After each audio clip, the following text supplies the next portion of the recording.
नमस्ते everyone.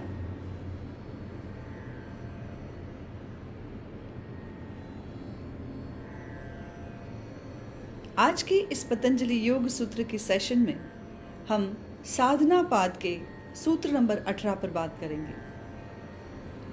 Chapter number 2 and सूत्र number 18। प्रकाश क्रिया स्थिति शीलम भूतेन्द्रियात्मकम भोग अपवर्गार्थ दृश्यम।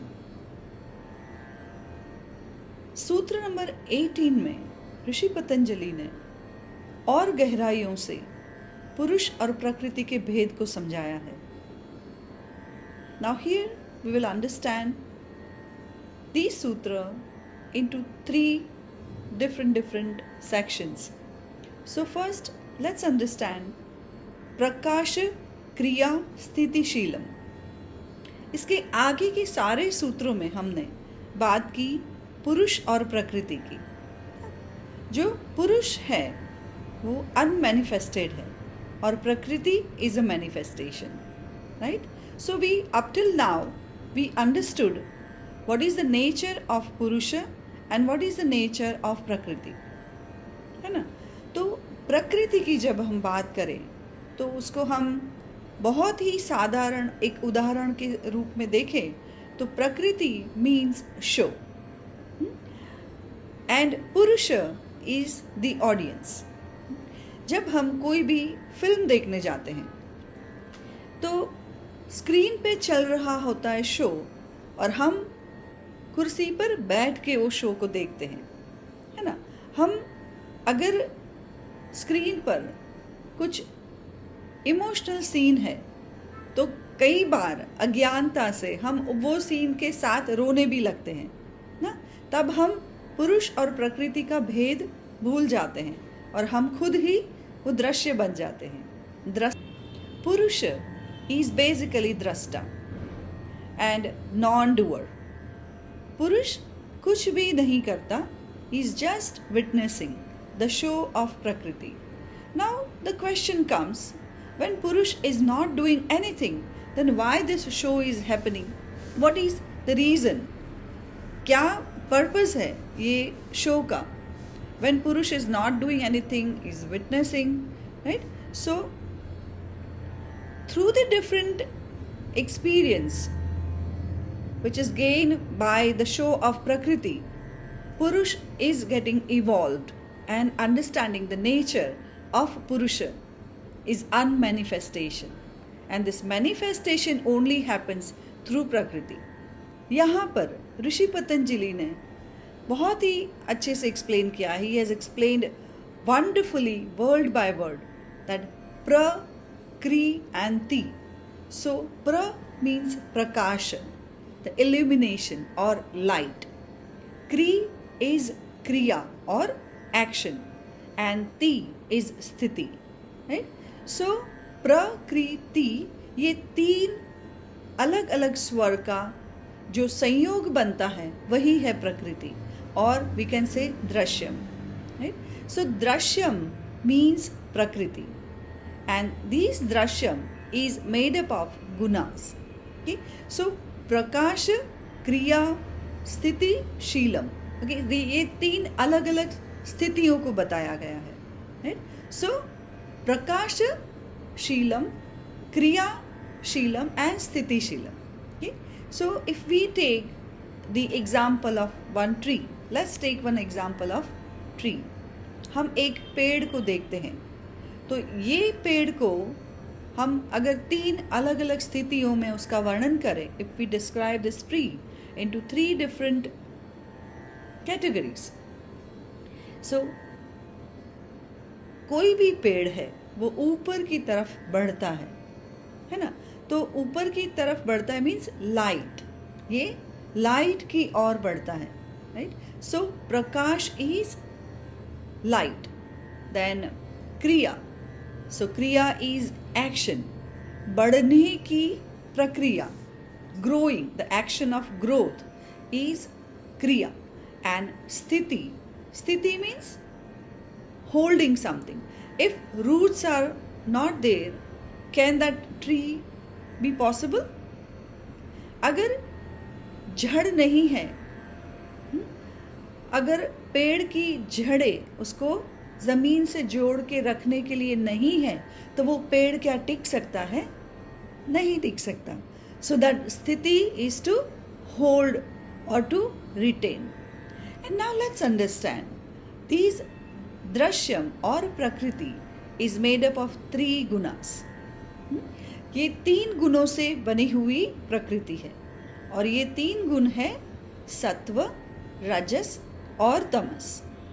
ये तीनों गुण से बनी हुई प्रकृति इज चेंजिंग इन नेचर, है ना.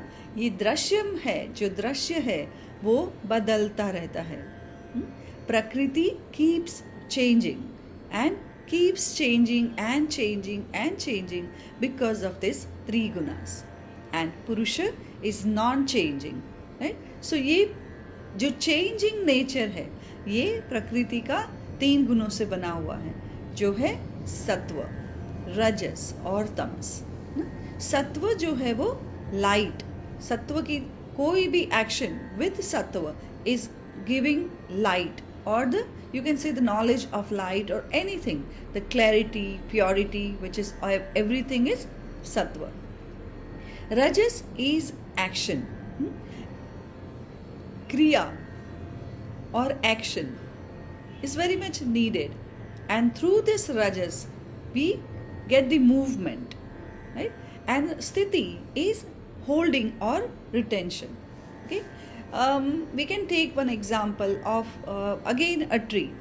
So when tree is growing, so that is growth is only because of rajas. And if we make a chair out of that tree, out of that wood, so the shape of that chair is holding that because of tamas only it is possible. If tamas is not there, the shape of the chair would not be possible. Right? So this is how this all the sattva, rajas and tamas, they are together in a different role. They are in supporting roles.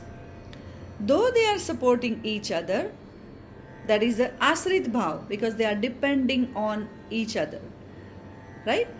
Many times only one guna is dominant and the others are supporting.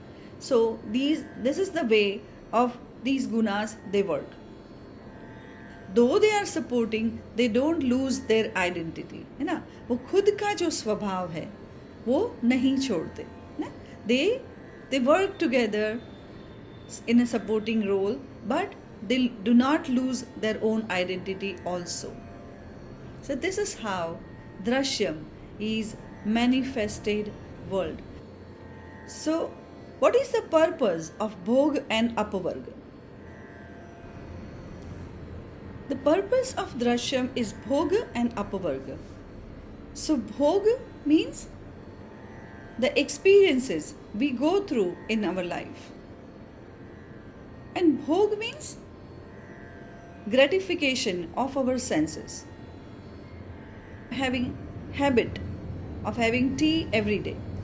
And so that I will keep having tea every day to gratify my senses. And more I am gratifying my senses, I crave more. And I keep chasing towards my desires.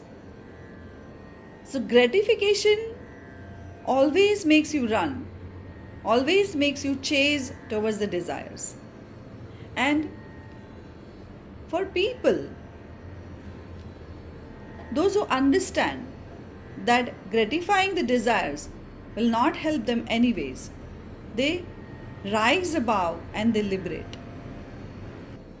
Apavarga means the people of spiritual world. They will understand that why universe is throwing the similar situations again and again, and they will learn from that situations and they will rise above and they liberate. So that is the purpose of Bhoga and Apavarga. And that is the purpose of Drshyam. हम जब समझ जाते हैं कि अच्छा मेरे जीवन में बार बार एक ही तरह की सिचुएशंस क्यों आती है ना, तब कहीं कुछ क्लिक होता है कि शायद यूनिवर्स कुछ सिखाना चाहता है, मैंने आगे की गलतियों से कुछ नहीं सीखा, तो बार बार यही चीज़ें दोहराती है मेरे जीवन में, so that understanding comes, that this and when this understanding comes, that is apavarga, means you go through the experiences, you learn from these experiences, you rise above and you liberate. So we understood Prakriti and Purusha, that is Prakasha, Kriya Sthiti, Sheelam. Second part is Bhutendriyatmakam, right? So Bhutendriyatmakam means bhutas and indriyas. So there are 5 bhutas, the Panch Mahabhutas, the elements, and indriyas, they are 5 indriyas. So 5 bhutas, what are they? They are Prithvi, Jal, Agni, Vayu and Akash.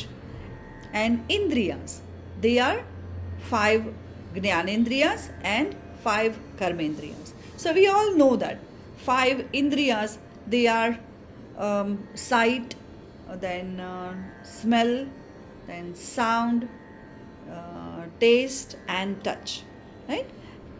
And 5 karmendriyas, they are speech. Now I am talking to you, so that speech, the organs of actions, they are karmendriyas, through which we can make karmas. So speech, then holding something, then movement, excretion and procreation, these are 5 karmendriyas. Now gunas, as we discussed in Drshyam, that Drshyam is made up of 3 gunas. So these 3 gunas, they express themselves as bhutas and senses in us. We have senses so that we can understand and experience 5 bhutas, and so that we can experience pain and pleasures in life. Say for example, Prithvi Tattva. So all our internal organs, our bones, our skin is having Prithvi Tattva in us. Then Jal Tattva. So all the liquid in our body, like our blood or digestive juices or our hormones, everything that is Jal. Water, blood, digestive juices, our hormones, everything is Jal Tattva, right? Then Agni Tattva. So Agni is responsible for Tej. Yeah, Tanmatra is Tej or sight. So that because of the Agni Tattva, we can see or we can visualize things. And Vayu Tattva, we can experience through our respiration, this oxygen, carbon dioxide, and all the different gases in our body is the Vayu Tattva in our body.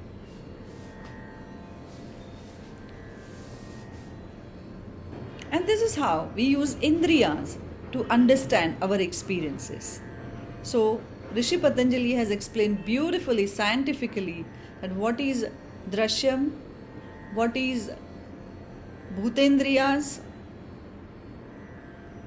and what is Bhoga and Apavarga. So with this sutra, we can understand clearly what is the purpose of Purusha and what is the purpose of Prakriti, why this show is happening, why this manifested world is happening for unmanifested one. So in coming sutra, we will understand more in detail about Purusha, Prakriti and 25 evolutes of Sankhya. Namaste.